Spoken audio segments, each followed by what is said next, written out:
એક માણસે એક ખૂબ જ સુંદર છોકરી સાથે લગ્ન કર્યા. લગ્ન પછી બંનેનું જીવન ખૂબ જ પ્રેમથી ચાલી રહ્યું હતું. તે તેણીને ખૂબ પ્રેમ કરતો હતો અને હંમેશા તેની સુંદરતાની પ્રશંસા કરતો હતો. પરંતુ થોડા મહિનાઓ પછી છોકરીને ચામડીની બીમારી થઈ અને ધીમે ધીમે તેની સુંદરતા ઘટવા લાગી.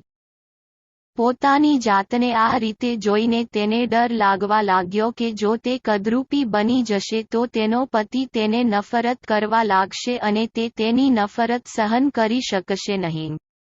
દરમિયાન એક દિવસ પતિને કોઈ કામ માટે શહેરની બહાર જવાનું થયું.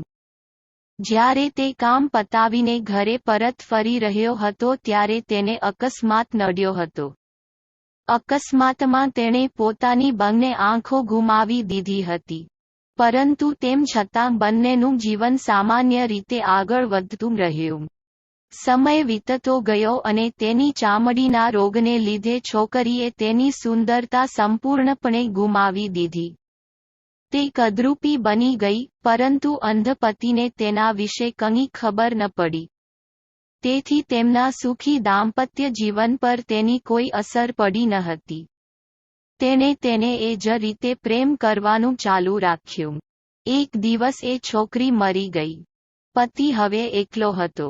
તે ખૂબ જ દુઃખી હતો. તે શહેર છોડવા માંગતો હતો.